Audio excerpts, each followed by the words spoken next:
यह उन दिनों की बात है जब सिकंदर भारत का पश्चिमोत्तर प्रदेश जीतने के बाद वहां का बेशुमार खजाना लेकर वापस यूनान लौटने की तैयारी में था। तभी उसे विचार आया कि भारत से इतना कुछ ले जा रहा हूं तो क्यों न यहां से एक सन्यासी भी अपने साथ ले जाऊं। आखिर भारत के सन्यासी भी कोई कम मशहूर तो है नहीं। बस तय किया तो हाथों हाथ उसने सिपाहियों को कोई एक सन्यासी पकड़ लाने का हुक्म भी दे दिया। और जब सिपाहियों को हुक्म दे दिया तो देर क्या, जल्द ही एक सन्यासी पकड़कर उन्होंने सिकंदर के सामने हाजिर भी कर दिया। उस सन्यासी का नाम दांड्यायण था। उसने तो आते ही सिकंदर से उसे इस तरह बेवजह पकड़कर ले आने का कारण पूछा।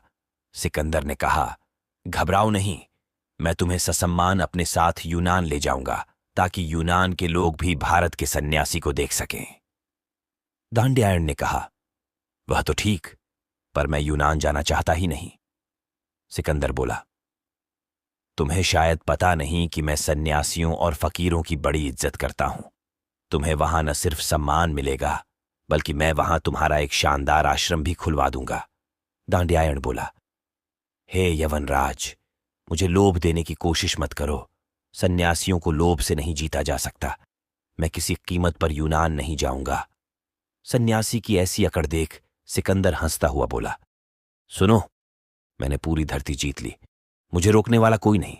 सो जब मैंने तय किया है तो तुमको चलना तो पड़ेगा ही, और जब चलना ही है तो बेहतर है कि राजी खुशी चलो।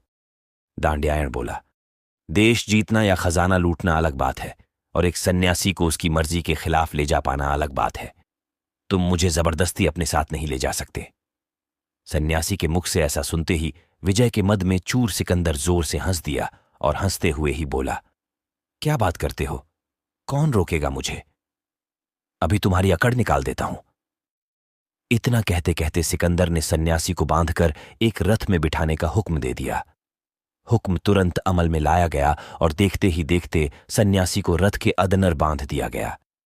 सन्यासी को बांधे जाते ही सिकंदर उनके पास पहुंच गया और पहुंचते ही थोड़ी अकड़ से पूछा, क्या अब भी तुम सोचते हो कि मैं तुम्हें नहीं ले जा सकता? दांड्यायण बोला, हां। सिकंदर ने आश्चर्यचकित होते हुए पूछा, वह कैसे? दांड्यायण बोला, तुमने मेरे शरीर को बांधा है, शरीर पर अवश्य तुम्हारा जोर है, परंतु तुम्हें मेरा शरीर चाहिए या मेरी संन्यस्त चेतना? यदि मेरी चेतना चाहिए तो वह तो मेरे नियंत्रण में है, वह यूनान जाकर खामोश हो जाएगी। फिर तुम्हारे पास रह जाएगा मेरा शरीर, तो उसका तुम करोगे क्या? सिकंदर तो सन्यासी की बात सुनते ही अवाक रह गया। उसने तुरंत माफी मांगते हुए सन्यासी को आजाद कर दिया। वह समझ गया कि वाकई राजाओं को हराना या खजाना लूटना अलग बात है, परंतु एक पक्के सन्यासी को ले जाना या उसका दिल जीतना दूसरी ही बात है। सारा सन्यासी की ही नहीं, प्रकृति की रचना में हर मनुष्य की चेतना पूर्ण स्वतंत्र है। उसकी मर्जी के बगैर उसके मन से कोई कभी कुछ नहीं करवा सकता है, लेकिन यह उसके लोभ और भय ही हैं जो उसे दूसरों का मानसिक गुलाम बनाए हुए हैं। जो कोई मनुष्य जहां कहीं हो वह जैसा भी हो, सिर्फ मन से भय और लोभ हटा ले तो वह सन्यासी ही है, क्योंकि फिर उसे क्षण भर को कोई गुलाम नहीं बना सकता। यह स्पष्ट समझ लेना कि सन्यासी का अर्थ ही संपूर्णता से अपनी स्वतंत्रता की उद्घोषणा है।